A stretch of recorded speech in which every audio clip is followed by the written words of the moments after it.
Bueno, pues yo continúo muy agradecido con Dios. Hemos venido teniendo unos fines de semana hermosos, hermosos. El fin de semana pasado creo que fue también espectacular con todo lo que Dios está mostrando, trayendo.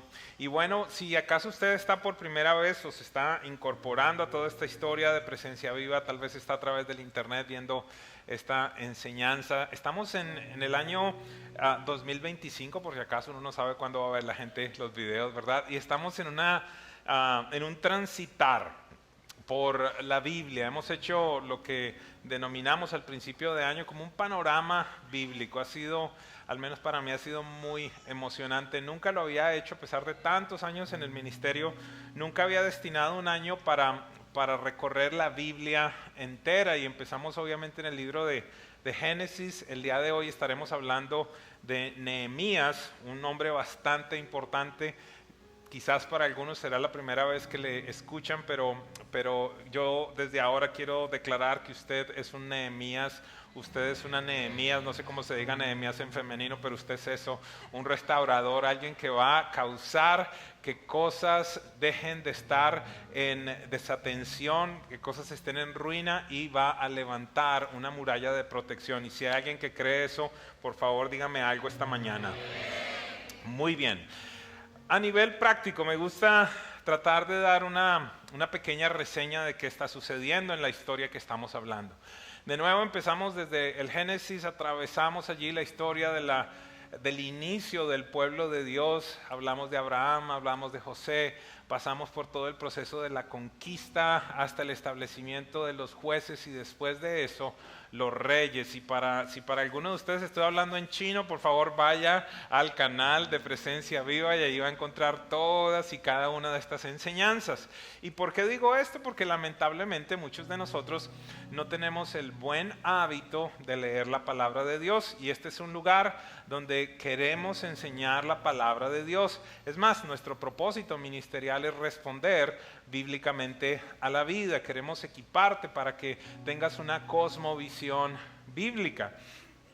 Y entonces estuvimos hablando de algunos de los reyes más importantes, algunos de los reyes que tradicionalmente más se conocen: el rey David, el rey Salomón. Dedicamos también un par de enseñanzas a Josías, un rey muy especial. Pero de manera especial ocurrió algo en la historia del pueblo de Israel cuando el hijo de Salomón empezó a reinar. Este hombre se llamaba Roboam, que causó que su corazón duro alejara al pueblo, a tal punto que el pueblo de Israel, tal como se conocía, se dividió en dos reinos, literalmente: el reino del norte, el reino del sur. Y desde siempre Dios advirtió, realmente desde el inicio de la historia, antes de que el pueblo como tal fuera establecido, tuviera una tierra, estableció algunas advertencias. Les dijo: no tengan dioses ajenos, no se casen con mujeres ni con hombres de otras tribus, de otras nacionalidades, hónrenme solo a mí, no levanten altares. Era un sistema sencillo, no era nada loco realmente. Sin embargo, el pueblo de Israel se alejó de Dios, empezó a hacer todo tipo de cosas, y Dios, como respuesta, si lo pudiera decir de alguna manera, enviaba profetas para recordarles hacia dónde debían ellos regresar, cuáles eran los propósitos y los planes que Dios tenía para ellos. Y desde siempre también Dios les advirtió: si ustedes acaso continúan desobedeciendo, si ustedes se alejan de mí, va a llegar un momento en el que ya no van a estar ustedes en la tierra que yo les he prometido, sino que vendrá una nación lejana y les va a llevar como esclavos. Y esto evidentemente ocurrió cuando los babilonios vinieron, destruyeron, invadieron y acabaron con todo Jerusalén.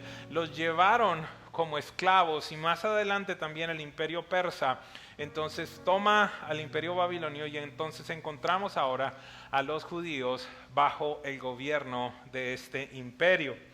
Hace un par de semanas hablamos de un primer instante en el cual un rey de Persia llamado Ciro da una orden para que empiecen a regresar algunos de los judíos allí a Jerusalén. El día de hoy estaremos hablando de otro momento, y de alguna manera es una historia paralela, tanto la de Esdras como la de Nehemías. Pero quiero hacer énfasis en estos dos hombres. ¿Por qué razón? Porque Esdras, como lo hablamos, se dedicó a 3 cosas. No sé si hay alguien que recuerda. Ayúdenme, por favor, esos que son bien juiciosos y estudian la palabra y se acuerdan de las prédicas del pastor. No me hagan sentir decepcionado. ¿Ok? ¿A qué se dedicó Esdras?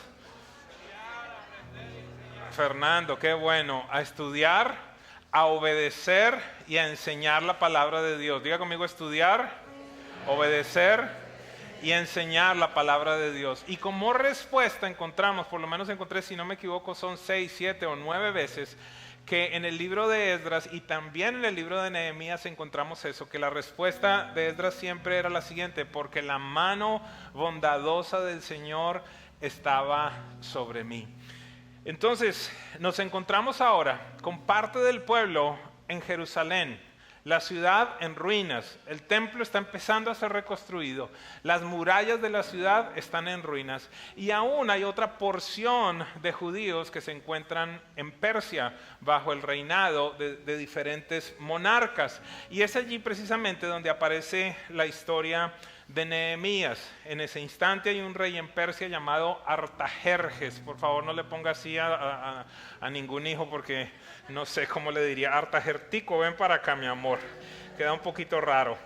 Y entonces estaba Nehemías bajo el reinado de Artajerjes. Y quiero que me acompañe, por favor, a Nehemías capítulo 1. Y vamos a leer desde el verso 2 hasta el 11 para que encontremos la presentación, si pudiera decir de alguna manera, de este hombre llamado Nehemías en esta historia tan hermosa del pueblo de Dios. Nehemías capítulo 1, verso 2 al 11. Ahaní, uno de mis hermanos, vino a visitarme con algunos hombres que acababan de llegar de Judá.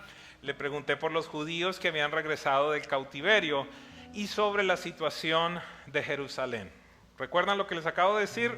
Ya habían ido algunos, otros se habían quedado. Entonces uno de los que había salido anteriormente regresa para darle un reporte a Nehemías. Entonces, ¿qué fue lo que él le dijo? Me dijeron: las cosas no andan bien. Yo no sé si alguna vez usted ha llamado a alguien y es de este tipo de personas que, hey, ¿cómo van las cosas? Mal, todo mal. Pero bueno, aquí tenían creo muchos motivos. ¿Por qué razón? Porque aquí nos empieza a describir cómo estaban. Y lo que quiero decirte desde este mismo instante, yo no sé cómo llegaste hoy, no sé cuál es la condición que estás viviendo, pero este es un día en el que siento que Dios quiere, si lo pudiera decir de alguna manera, soplar aliento de esperanza sobre cualquier área de tu vida donde puedes estar en ruinas. Yo quiero, antes de seguir hablando, yo quiero por un instante tratar de poner una imagen en tu mente. ¿Por qué razón? Porque evidentemente esto está pasando siglos y siglos atrás y no tenemos una imagen como tal.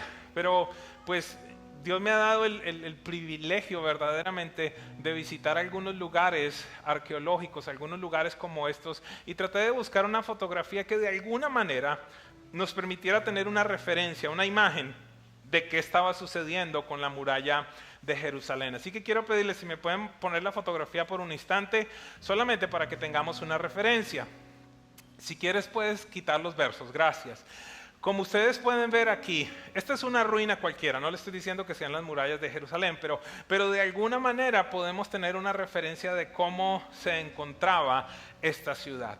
Tanto el templo como las murallas, que no tenían ningún otro propósito sino defender. Si usted ha estado en algún lugar como estas piedras inclusive son pequeñas. En algunos lugares usted encuentra piedras que pesan 1 tonelada, 1,5 toneladas. Lo que estoy hablando es que esto que ellos estaban encontrando era una desolación, era una ruina, no tenía protección la ciudad, no tenían un lugar en donde adorar. Y no sé si acaso hay alguien en este lugar o a través del internet que pueda estar experimentando una ruina como esta en algún área de su vida. Posiblemente las relaciones interpersonales, quizás tu matrimonio está de esa manera. No sé si acaso son tus finanzas o tu salud. Lo que quiero decirte es que el mismo Dios que estuvo con Nehemías, el mismo Dios que hizo prodigios y milagros estará contigo si podemos seguir el consejo de este hombre en este día. Esta es una imagen desoladora y por esa razón, cuando Nehemías pregunta, cuéntame cómo están las cosas, la respuesta es, las cosas no están bien. Continuamos leyendo, los que regresaron a la provincia de Judá, tienen grandes dificultades y viven en desgracia. Estas noticias como que iban de peor en peor. La muralla de Jerusalén fue derribada y las puertas fueron consumidas por el fuego. Veamos la respuesta de Nehemías, y desde este instante yo creo que podemos empezar a aprender respecto a cuál debería ser nuestra actitud en el momento en el que recibimos malas noticias. Cuando oí esto me senté a llorar. Yo no quiero decirte que te metas en esto, pero ¿sabes algo? También es válido. Hay instantes en los cuales las noticias son tan fuertes, hay instantes en los cuales en un momento cambia todo, que yo no te puedo decir, no, mira, tranquilo, se celebra, aleluya, gloria a Dios. No, porque duele. Yo no sé si hay alguien que se puede relacionar conmigo. ¿Cuántos han recibido noticias que duelen? Gracias por hacerme sentir normal. Noticias desalentadoras, noticias que no te producen risa, sino que por el contrario te producen dolor, llanto, quizás un reporte médico, quizás un reporte de que una propiedad te la van a quitar, una carta de inmigración, no sé cuál sea esa área. Pero él dice, cuando oí esto me senté a llorar. De hecho, durante varios días estuve de duelo, pero mira ahora cómo acompaña el llanto y la desesperanza. Ayuné y oré al Dios del cielo. Esta ya es una gran experiencia y un gran ejemplo que nos da Nehemías. ¿Por qué razón? Porque dice, no tan solo me quedé llorando, no tan solo me quedé en el duelo, sino que busqué en el lugar donde verdaderamente yo podía tener la respuesta. Ayuné y oré al Dios del cielo. ¿Qué le dijo Nehemías a Dios? Oh Señor, Dios del cielo, Dios grande y temible, que cumples tu pacto de amor inagotable con los que te aman y obedecen tus mandamientos. Escucha mi oración. Mírame y verás que oro día y noche por tu pueblo Israel. Confieso que hemos pecado contra ti. Es cierto, incluso mi propia familia y yo hemos pecado. Hemos pecado terriblemente al no haber obedecido los mandatos, los decretos, las ordenanzas que nos diste por medio de tu siervo Moisés. Te suplico que recuerdes lo que dijiste a tu siervo Moisés. Si me son infieles, los dispersaré entre las naciones. Se los había dicho, Dios se los había advertido. Pero si vuelven a mí y obedecen mis mandatos y viven conforme a ellos, entonces, aunque se encuentren desterrados en los extremos más lejanos de la tierra, yo los volveré a traer al lugar que elegí para que mi nombre sea honrado.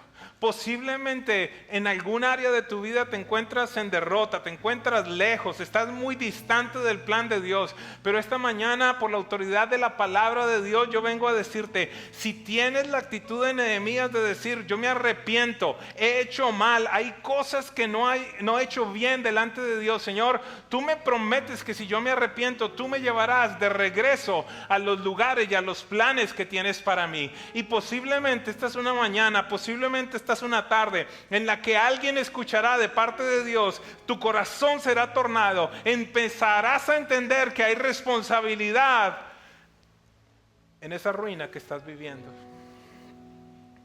Hay algo que puedes hacer, hay decisiones que puedes tomar.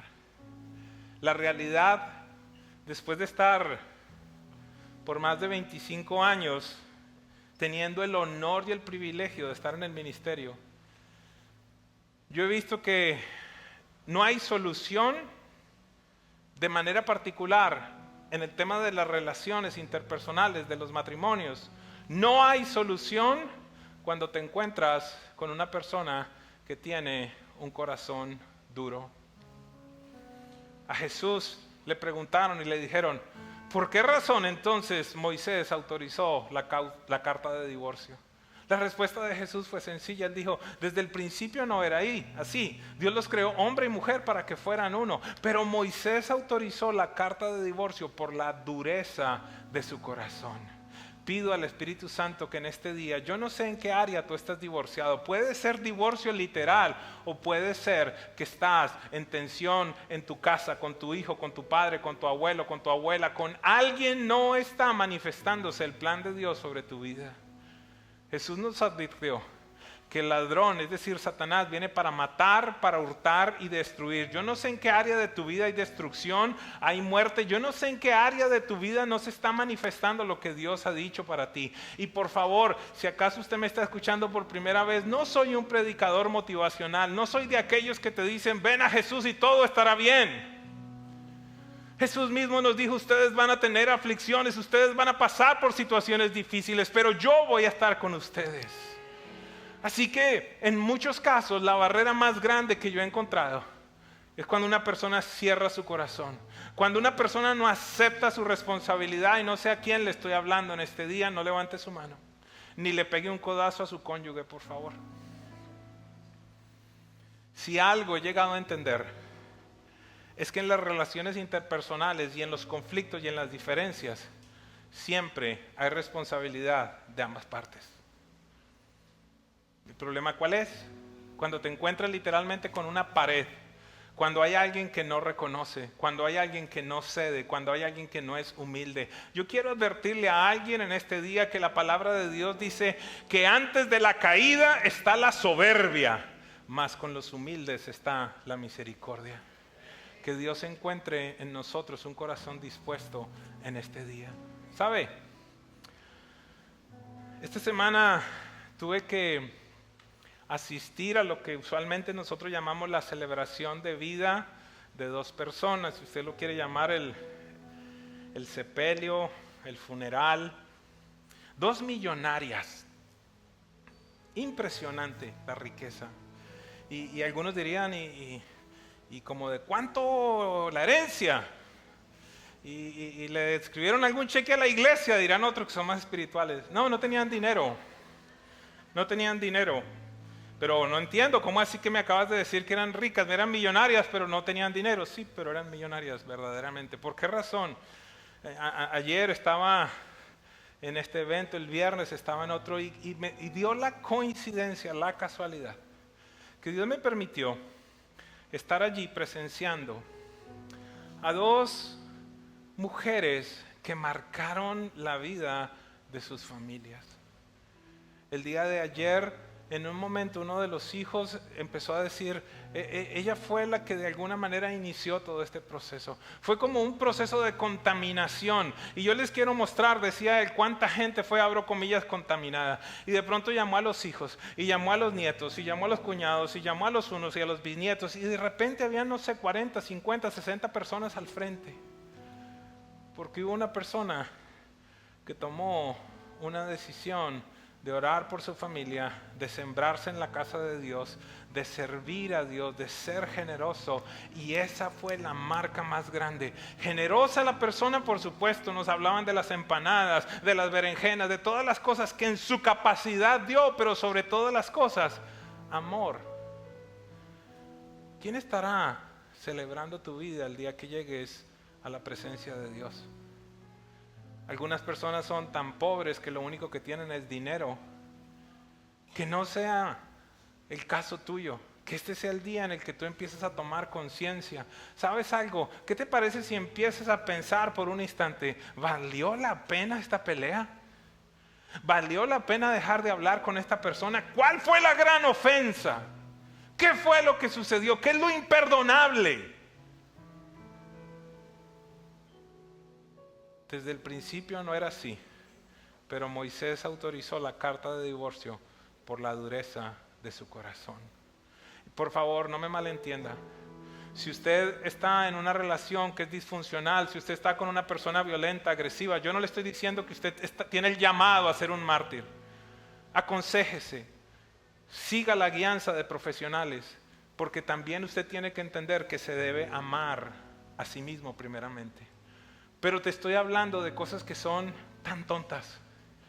Perdemos personas, perdemos relaciones, perdemos familias, dejamos de hablar con hijos, dejamos de hablar con personas que han sido importantes a nuestro corazón porque quizás no tenemos la posibilidad de bajar la cabeza y decir, ¿sabes algo? Yo no veo lo que tú me estás hablando, pero por lo menos voy a orar para que Dios me revele. Y si empiezas a orar, prepárate. Dígale al del lado, prepárate.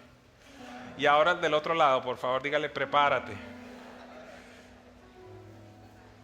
¿Para qué me preparo? Es que esas son las oraciones que son peligrosas. ¿Alguien sabe a qué me refiero con las oraciones peligrosas? Oraciones peligrosas son cuando uno le dice a Dios: Señor, examina mi corazón, muéstrame iba a decir la porquería, pero algunos se ofenden, la podredumbre, muéstrame la condición del corazón. Y entonces Dios te empieza a decir: mira, ay Señor, pero eso no es envidia, lo que pasa es que a mí me gusta. Señor, pero eso no es chisme. No, Señor, yo no soy rencorosa, lo que pasa es que si me viene a pedir perdón, yo lo perdono. Y Dios te empieza a mostrar.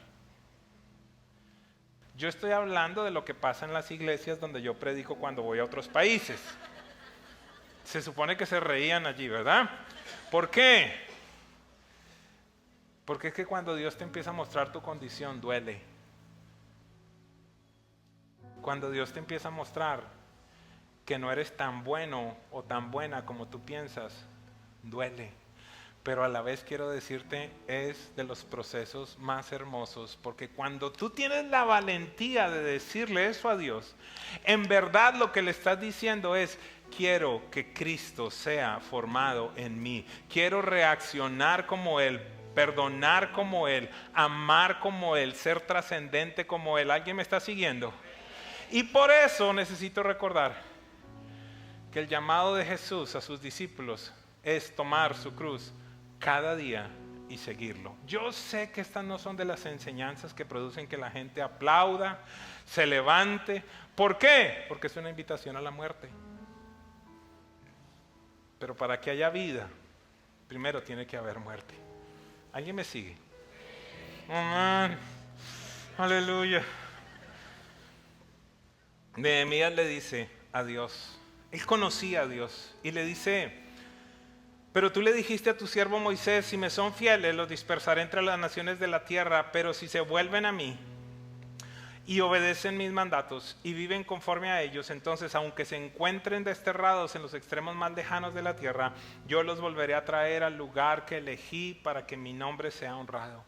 El pueblo que rescataste con tu gran poder y tu mano fuerte es tu siervo. Oh Señor, te suplico que oigas mi oración. Escucha las oraciones de aquellos quienes nos deleitamos en darte honra.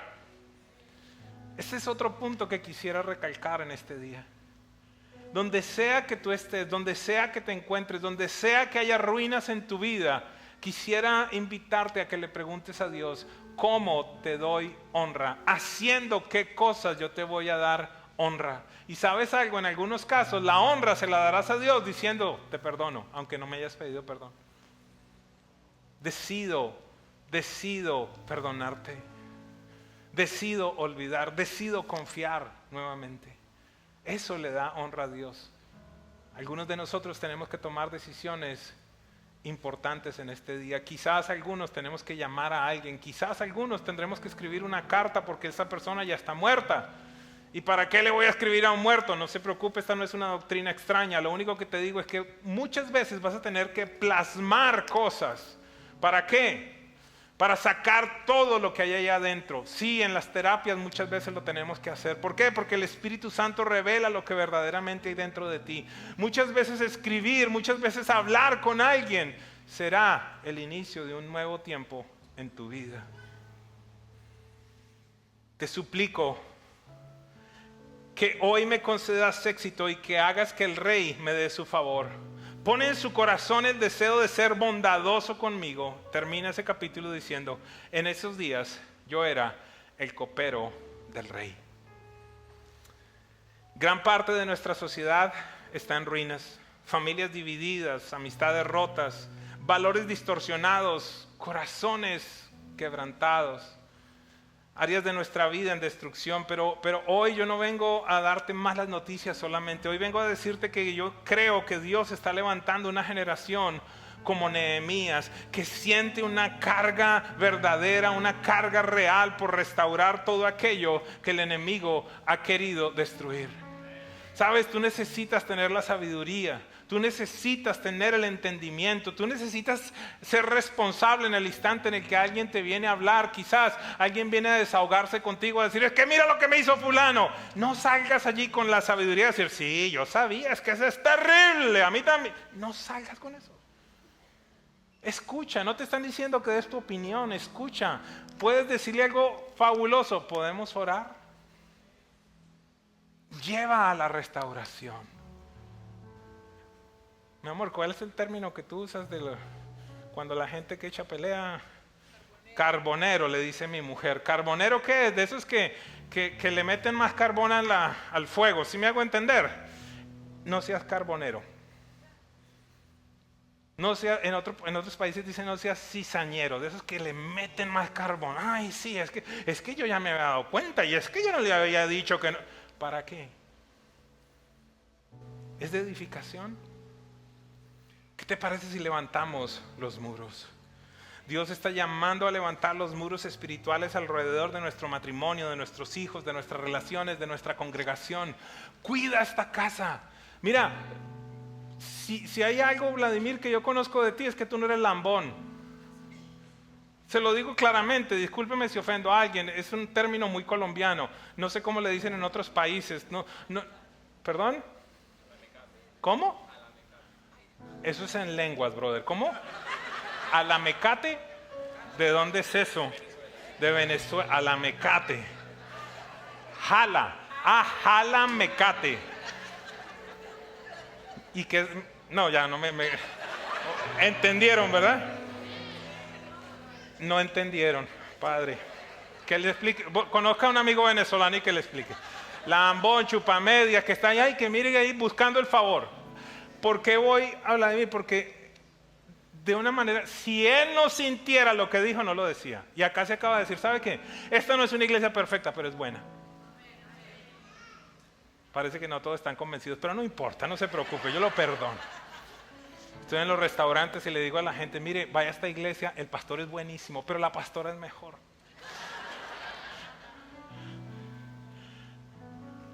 Vladimir dice, este puede ser el lugar donde en algún momento puedes decir, esta es mi iglesia, esta es mi casa, esta es mi familia. Es una declaración dura.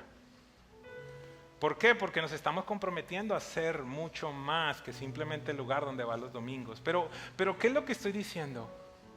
Si verdaderamente amas, si verdaderamente has decidido, cuídala.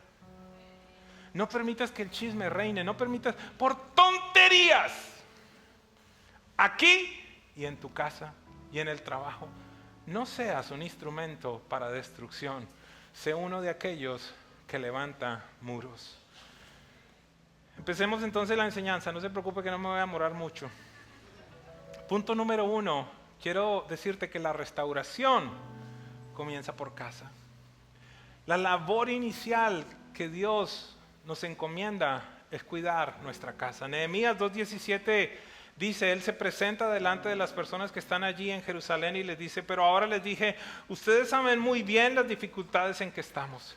Jerusalén yace en ruinas y sus puertas fueron destruidas por el fuego. Y aquí hay una declaración que es la declaración que en este día, por la autoridad de la palabra, yo quiero decretar sobre ti. Él dice lo siguiente, reconstruyamos la muralla de Jerusalén y pongamos fin a esta desgracia. No sé en qué área de tu vida, no sé si son las relaciones, las finanzas, la salud, no sé en qué área de tu vida existe este tipo de ruina, pero por la autoridad de Cristo Jesús, hoy te vengo a decir, tienes la capacidad de tomar decisiones para terminar y poner fin a esta desgracia. El ladrón vino para matar, para hurtar, para destruir, pero en el cielo hay uno que descendió acá a la tierra, que dio su vida por ti, que fue humillado, traspasado, murió, pero no se quedó allí, resucitó y Él dijo, he venido a que tengas vida y la tengas en abundancia.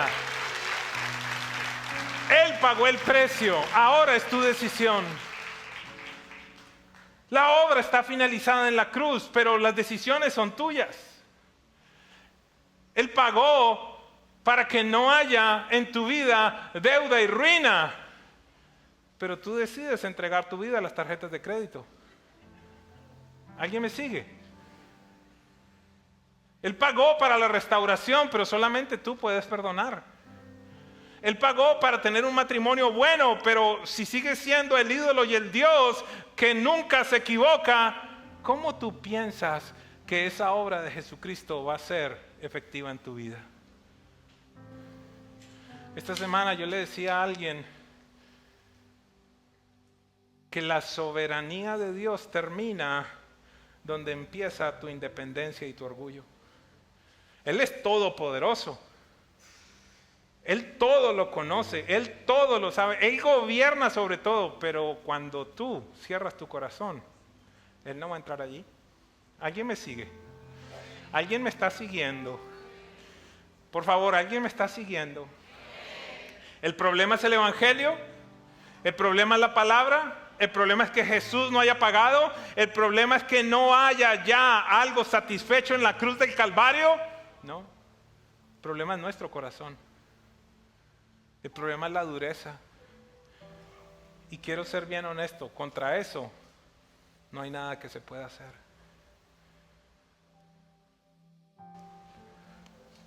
Los voy a poner en una tarea a algunos de ustedes, otros quizás me van a entender mucho mejor, pero es que siento que es una imagen que necesito compartir.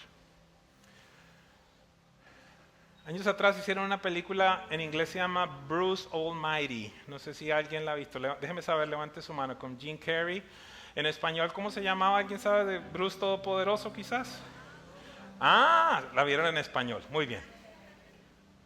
Déjeme hablarle por un instante. ¿Cuál es la idea? Un hombre que está viviendo situaciones difíciles en su vida y en un instante empieza a hablarle a Dios y a decirles que tú no sirves para nada, yo haría mejor las cosas que tú. Y en la trama de la película entonces es que Dios desciende y le dice, muy bien, a partir de esta fecha me voy a ir de vacaciones y tú vas a ser Dios. Y él empieza entonces a operar desde allí, a hacer todo tipo de locuras. ¿Por qué? Porque es Dios y él podía hacer todo lo que quisiera. Pero hay una escena que me llama muchísimo la atención. ¿Por qué razón? Porque entonces ante tanto poder, ante tanta majestad, porque Dios le había concedido todo, llega un instante en el que sigue ofendiendo a quien era su novia. Sigue ofendiendo a esa persona que lo amaba, pero él sigue teniendo una postura orgullosa. Y llega un instante donde esta mujer le dice, yo no quiero nada contigo, quiero que te vayas, no quiero saber de ti. Y esta es la escena, escúcheme un instante, está la escena en la cual está la mujer diciéndole, no quiero nada de ti, y él le dice, yo soy Bruce, todopoderoso, te ordeno que me ames. ¿Era Dios? Sí, era Dios en la película. ¿Era todopoderoso? Sí. ¿Sabe qué hace la mujer? Se da la media vuelta y se va. Y yo no sé si el escritor, el director o el productor de esa película tenía el entendimiento de lo que estaba mostrando, pero en esencia lo que estaba mostrando es la voluntad libre que Dios te ha dado. Dios no te obliga a obedecerlo. Dios no te obliga a amarlo. Es más, si somos claros, Jesús murió y había una fe tan grande en Dios que por lo menos uno recibiera el sacrificio de Jesús. ¿Qué garantía había que alguien dijera, yo reconozco que Jesús es Señor y lo invito para que sea mi Salvador, para que no se desperdiciara ese sacrificio? La soberanía de Dios termina donde empieza la dureza de tu corazón. Hay áreas en nuestra vida, iglesia, que estoy hoy parece que muy colombiano. En mi casa, cuando pequeño, había un cuartico que era de un santo. No éramos católicos y no me pregunte por qué se llamaba así, pero se llamaba el cuarto de San Alejo. No sé quién era Alejo, no sé si no era un santo, pero se llamaba San Alejo. ¿Qué significaba eso? Un lugar de la casa que era como el triángulo de las Bermudas. Allí como que todo lo que se metía se desaparecía, como lo que no querían mis papás que nadie viera lo metían para allí. Y ahí estaba cerrado con llave y se abría en determinado momento. Y era como que uno iba en la máquina del tiempo a ver un montón de cosas viejas que estaban allá. Quisiera proponerte que muchos de nosotros tenemos ese tipo de habitaciones en nuestro corazón. Quisiera proponerte que muchos de nosotros le hemos dicho a Dios, Señor, ven y gobierna. Todo, esto todavía no, pero todo lo otro, pero esto todavía no, Señor. Esta área aún no te la entrego. permítame decirle algo con mucho respeto, con mucho respeto. Es como si a veces Dios se comportara como los niños de 2 años. Solo es un ejemplo, por favor. ¿Me entienden que es un ejemplo? O es más, se lo pudiera decir como mi perro esta semana. Que llegó un bebé a la casa y el bebé fue y cogió un muñeco del perro y ese muñeco que el perro nunca usa fue el que quiso. Y estaba detrás. Y en el momento en el que se cayó un momentico el muñeco, lo cogió y se lo llevó. ¡Nunca lo usa! Pero llegó un bebé y cogió. Y en ese momento se acordó que lo quería. ¿Qué tiene que ver esto? Que tú le puedes decir a Dios, Señor, te entrego todo, pero esto todavía no. Y Dios te dice, ay, pero es que eso es lo que yo quiero. Señor, pero es que ya te entregué mis finanzas, te entregué esto, pero el resentimiento déjamelo un poquito más, Señor, la falta de perdón, mi orgullo, Padre, mi orgullo que es todo lo que yo tengo, no me queda nada más. Es que eso es lo que quiero.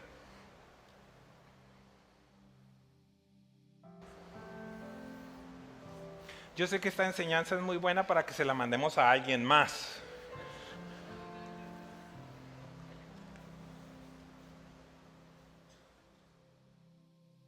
Instrumentos de restauración. Nehemías vio la destrucción de la ciudad, pero también vio la oportunidad de levantar algo nuevo. Y es la palabra que quiero compartir contigo. En estos días Dios está buscando familias que digan, no vamos a permitir que el enemigo siga destruyendo nuestro hogar, y la restauración de la iglesia comienza cuando los padres retoman su rol espiritual, cuando los hogares se convierten en altares de adoración, cuando llevamos la lectura de la Biblia a la casa, cuando tenemos tiempos de oración. Siempre hay más para hacer. Yo tengo que crecer muchísimo en esa área. Ser más intencional, estar más presente. El cambio no empieza en la iglesia, empieza en tu casa. La iglesia será tan fuerte como las familias que la conforman. Punto número 2. ¿Cómo llevó a cabo esta restauración Nehemías? Fue muy sencillo. Cada uno tiene que hacer su parte. Mire lo que fue la estrategia. Nehemías 4:14. Luego, mientras revisaba la situación, reuní a los nobles y a los demás del pueblo y les dije, no tengan miedo al enemigo, recuerden al Señor, quien es grande y glorioso, y luchen por sus hermanos, sus hijos, sus hijas, sus esposos y sus casas. La batalla que enfrentamos en este tiempo no es por levantar murallas, es por las almas de nuestros hijos, por nuestra familia, por nuestras relaciones. El enemigo está lanzando ataques frontales a través de la cultura, la ideología, el entretenimiento, buscando derribar los valores del reino, los valores del hogar, de la familia, distorsionar qué es el matrimonio, distorsionar qué es un hombre, qué es una mujer. Y allí es donde te tienes que levantar. Allí es donde abuelo, abuela, tienes que decir, esto no es un tema cultural, yo no soy anticuado, esta es la verdad de Dios y la voy a defender hasta el último suspiro.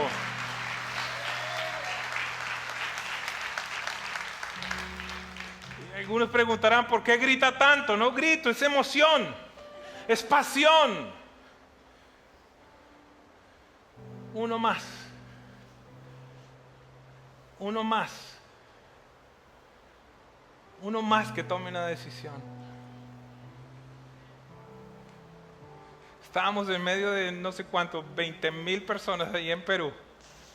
Y un señor se hizo campo en medio de toda la gente hasta que llegó y nos decía, solo vengo a darle gracias, ya no estoy endeudado, ya las tarjetas de crédito las pagué. Usted sabe, uno más.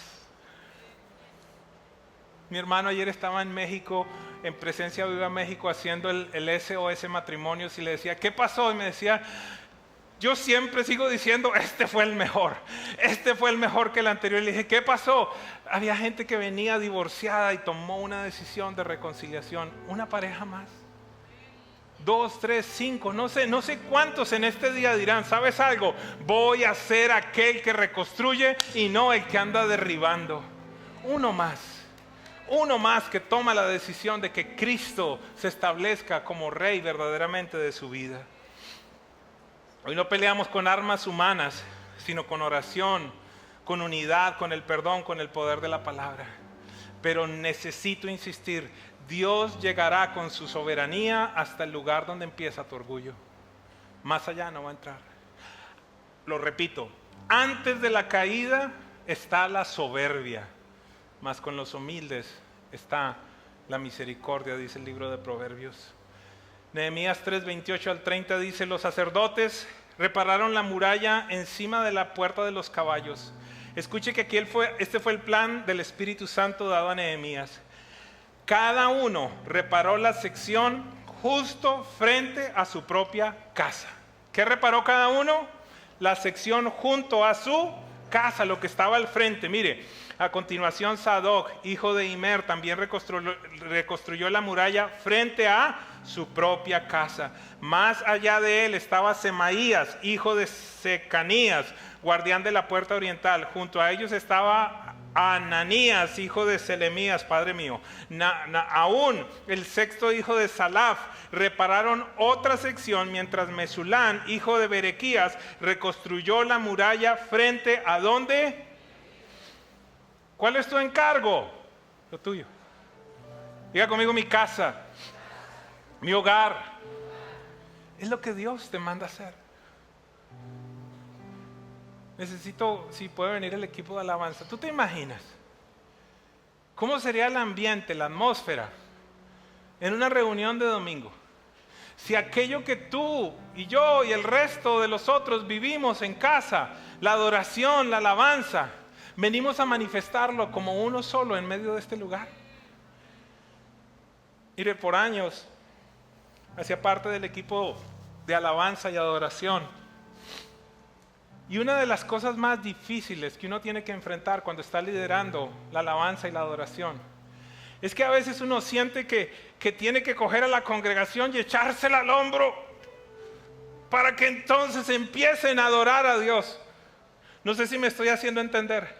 Es como que si te estuviéramos pidiendo un favor de: hey, responde a la revelación de Dios. Este es un buen momento para que levantes tus manos. ¿Qué te parece si abres la boca? ¿Qué te parece si das gracias? Y es como que estamos allí tirando para elevar un momento de alabanza y adoración al Rey. Pero sería muy diferente si todos venimos ya, déjeme decirlo de esta manera, a 35,000 pies de altura. Ya es normal, ya es común, ya la gloria de Dios está en mi casa. Lo único que vengo es a manifestarla junto a mis otros hermanos. Y allí entonces la gloria de Dios se derrama. Hay milagros, hay señales, hay prodigios. Tu corazón cambia, el corazón de tus personas a tu alrededor cambia. Esta debería simplemente ser una expresión mayor de lo que sucede en casa. Yo no soy pastor. Yo no estoy diciendo que seas pastor. Te estoy diciendo que dispongas un tiempo para decirle al Señor: Señor, eso que siento allá el domingo, pudiera experimentarlo aquí. Pudieras venir en medio de nosotros.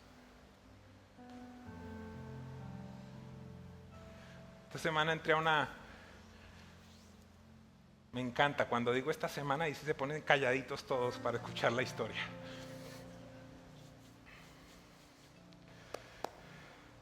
Esta semana con mi esposa fuimos a visitar a una mamá soltera. Estaba por enviar a su hijo a la universidad. Estos son de esos milagros. Lo primero que nos muestran allí es una carpetita completa de la universidad diciéndole: ¿sabes qué? Tienes el 100% de la beca. Y ¿sabe algo? Espérame un segundo. Esta mujer me decía: ¿sabes qué, pastor? Gracias. Gracias por enseñarnos, gracias porque fui recursiva, gracias porque nos dijiste que sí se podía hacer, y él está yendo 100% paga la universidad.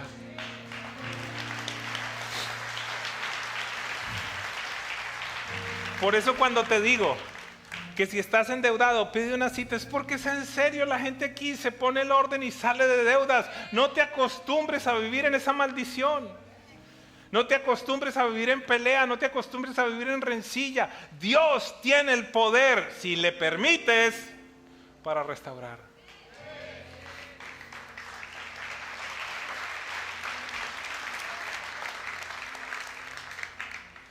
Y entrábamos a ese lugar y ella me decía, pastor, yo me acuerdo que usted algún día dijo que fue a visitar a alguien y que le preguntó que cómo sentía la casa y usted no la sentía muy bien. Pero ¿cómo siente mi casa?, me preguntó.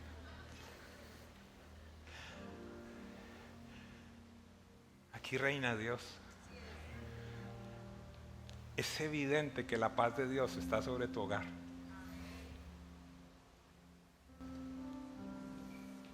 Ay, gracias, pastor. Es que la gente cuando entra me dice eso. ¿Qué sentirá la gente cuando entra a tu casa? Amigos, yo no les estoy condenando en este día. Deseo desde lo más profundo de mi ser inspirarles a que no vivan una vida mediocre, es que el matrimonio no sea mediocre, que las finanzas no sean mediocres, que la relación de padres e hijos no sea mediocre, que nada sea mediocre en tu vida, porque alguien pagó el precio para la restauración en cada área de tu vida. Por último, ayúdeme a predicar un segundo, diga conmigo, mi trabajo y los milagros de Dios. Nehemías 4, 15, 17 dice, cuando nuestros enemigos se enteraron de que conocíamos sus planes y que Dios mismo los había frustrado, todos volvimos a nuestro trabajo en la muralla. Sin embargo, de ahí en adelante solo la mitad de los hombres trabajaba, mientras que la otra mitad hacía guardia con lanzas, escudos, arcos y cotas de malla. Los líderes se colocaron detrás del pueblo de Judá, ojo, verso 17, que edificaba la muralla. Ojo, los obreros seguían con el trabajo, sosteniendo en una mano la carga y en la otra un arma. No me pregunte, ¿cómo se pudo reconstruir esta muralla tan rápidamente sin tener a toda la gente trabajando? Y aparte, los que estaban trabajando con una mano y con la otra teniendo una espada por si les atacaba. Y esa es la imagen que yo te quiero dar. Te quiero dar la imagen de que en tanto estás tratando de recuperar esa relación, estás tratando de restaurar, tienes que estar con el arma en la mano. ¿Qué arma? La oración, el ayuno, la palabra, la declaración. Señor, mi casa será un lugar de oración, mi casa será un lugar de restauración. Señor, yo veré la gloria de Dios en este lugar. Mis hijos no será simplemente otra estadística más. Yo no sé si hay alguien que cree eso en este lugar. Tus hijos también irán a la universidad con la beca paga. Tus hijos no serán simplemente otra adolescente más embarazada, otro más que está en drogas, otro más que está en pornografía. Que se note que hay una generación que la mano de Dios está sobre ellos como estaba sobre Nehemías. Hay alguien que necesita adorar a Dios. Hay alguien que necesita exaltar el nombre de Dios. Hay alguien que necesita tomar decisiones en este día. Hay un abuelo, hay una abuela que tiene que decir, voy a orar más que nunca. No voy a desmayar, no voy a desmayar. Mi casa servirá a Dios, mis hijos servirán a Dios, mis nietos servirán a Dios. Ese es el Dios en el que hemos creído. Y mire cómo cierra esto. Nehemías 6, 15 y 16 dice, así que el 2 de octubre a los 52 días 52 días reconstruyeron una muralla que había tomado años levantar. ¿Por qué razón? Porque cada uno se enfocó en lo que estaba al frente, porque cada uno estaba construyendo y defendiendo. ¿Por qué razón? Porque decidieron honrar a Dios. Yo no sé cuántos años hayas vivido de desesperación, de burla, de decepción, pero hay algo que Dios está haciendo en este día, en este lugar. El corazón de alguien está siendo tocado. Hoy es el día, hoy es posiblemente para algunos la última oportunidad antes de que pierdas tu casa. No es el plan de Dios, no es el anhelo de Dios, pero si tú no bajas tu cabeza, vas a perder aquello tan preciado. A los 52 días después de comenzar la obra, se terminó la muralla. Cuando se enteraron nuestros enemigos y las naciones vecinas, se sintieron aterrorizados y humillados. Esto va a ser lo que va a pasar con la gente que se ha burlado, que te ha criticado, que te ha dicho, ay, te metiste de aleluya, te metiste a la iglesia, vas allá para darle plata al pastor, toda la bobería que te dicen. Esto es lo que va a pasar con ellos. Van a estar aterrorizados y humillados. ¿Por qué razón? Porque van a ver que tus hijos son los mejores en la escuela. Van a ver cómo tú y tu familia sirven a Dios. Van a ver cómo cuando no había esperanza para que tu matrimonio se restaurara, Dios lo restauró. Dios hizo el poder. Dios hizo la obra. ¿Por qué se aterrorizaron y por qué se humillaron? Se dieron cuenta de que esta obra se había realizado con la ayuda de nuestro Dios. Involucra a Dios en cada situación de tu vida. Obedécele. Lee la palabra. Obedécela. Enséñala para que la mano bondadosa del Señor esté sobre ti. Este es el día en el que necesitamos entender que cuando las familias trabajan juntas, los muros se levantarán rápidamente.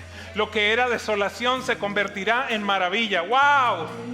Lo que era desolación se convertirá en maravilla. ¿Por qué razón? Porque la gente dirá, ¿cómo pasó esto? La restauración familiar traerá avivamiento a la iglesia y será testimonio a la sociedad de que Dios sigue edificando hogares sólidos. El avivamiento en una ciudad comienza con la restauración de las familias. Este es el día en el que Dios nos llama a ser constructores de nuestros hogares, de nuestra iglesia, de nuestras relaciones. Pelea por aquello que nos ha costado tanto. Tú no sabes cuánto ha costado levantar este ministerio. He tenido que enfrentar a Satanás cara a cara. Mis mejores amigos me traicionaron. Pastores que he amado han muerto. Ha sido duro. Te pido este día que valores lo que has servido, todo lo que se ha hecho en este lugar. Gente ha ayunado, gente ha orado por tiempos y tiempos y tiempos. Orando por ti cuando estás durmiendo, no te estoy diciendo nada al respecto. Ayunando por ti, cada mañana estamos delante de Dios orando por cada uno de ustedes. Pero esas oraciones llegarán hasta donde empieza tu orgullo, amigo, amiga. Dios quiere hacer cosas grandiosas. ¿Le permitirías entrar? Papá, mamá, este es el momento de levantar muros de oración alrededor de tu familia. Jóvenes, este es el momento de defender tus convicciones. Ahora que regresas al colegio, este es el tiempo en el que no te puedes avergonzar. Bendito Dios que el gobierno ahora está apoyando que nuevamente se ore en las escuelas. El estado de Texas a partir de este año va a poner de nuevo los 10 mandamientos en todos los salones de las escuelas. Creo que hay algo que Dios está haciendo. Recibimos carta del gobernador del estado de la Florida, donde no pueden decirle a los niños que escojan sus pronombres, donde no pueden tener chat escondidos. Hay algo que Dios está haciendo. Únete al plan de Dios y pelea por tu familia. Si las familias son restauradas, la iglesia se levantará con poder. Y una iglesia poderosa, y estoy hablando de esta congregación y muchas otras, tocará y estremecerá la ciudad. El apóstol Juan nos dice, para cerrar, en 1 Juan 4, 20, 21, si alguno dice yo amo a Dios y aborrece a su hermano, es mentiroso.